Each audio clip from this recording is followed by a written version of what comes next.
Good morning class. Selamat pagi, salam sejahtera untuk kita semua. Baiklah, untuk Agustus ini kita akan masuk ke dalam materi bab 2, yaitu Sejarah Indonesia dalam Bingkai Karya Sastra. Sebelumnya di kelas 11 atau di kelas 10 pasti kalian sudah pernah belajar tentang karya sastra. Ya, nanti Miss akan memberitahu apa itu karya sastra. Nah, yang pertama yang akan kita pelajari pada bab ini adalah pengertian dan ciri-ciri cerita dan novel sejarah. Kira-kira dari judul ini apa yang timbul di pikiran anak-anak Miss sekalian? Iya, betul sekali. Kira-kira yang timbul itu yang pertama adalah apa itu cerita dan apa itu novel sejarah. Ya. Kemudian, apa saja ciri-ciri cerita dan apa saja ciri-ciri novel sejarah. Nah, pengertian teks cerita dan novel sejarah.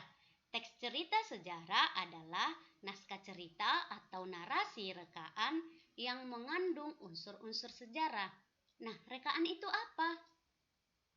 Rekaan itu adalah kira-kira, perkiraan, belum yang sebenarnya, ya.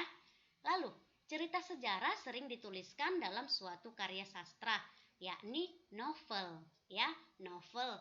Ada lagi karya sastra selain novel? Ada. Apa itu, Miss?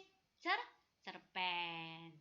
Jadi, novel sejarah itu adalah novel yang menceritakan fakta kejadian masa lalu yang menjadi asal-usul atau latar belakang terjadinya sesuatu yang memiliki nilai sejarah.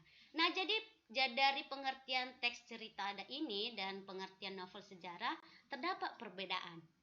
Yang pertama, teks cerita itu masih belum pasti, masih reka-rekaan. Lalu novel sejarah itu adalah cerita yang fakta, jadi sudah betul-betul terjadi. Itu perbedaannya teks cerita dan novel sejarah. Selanjutnya kita masuk ke dalam ciri-ciri novel. Yang pertama, berlatar waktu dan tempat pada masa lalu. Yang kedua, menceritakan kisah yang terjadi pada masa lalu. Yang ketiga, berbentuk karya sastra. 4. Menggunakan narasi dan dialog dalam penulisannya. 5. Sering menggunakan konjungsi temporal. Apa itu konjungsi temporal? Nah, konjungsi temporal itu adalah kata penghubung yang menggunakan waktu. Contoh, selanjutnya, sebelumnya, berikutnya, setelah itu, kemudian lalu. Ya, itu konjungsi, itu contoh konjungsi temporal. Lalu ciri yang keenam ada disajikan secara kronologis atau disajikan secara urutan peristiwa atau urutan kejadian. Nah, kronologis ini diceritakan sesuai urutan waktunya. Misalnya urutan peristiwanya ada 6. Tidak bisa diceritakan hanya 5, itu tidak kronologis.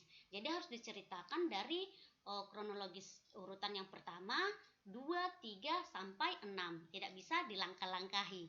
Ya, kalau dilangkah-langkahi itu tidak kronologis.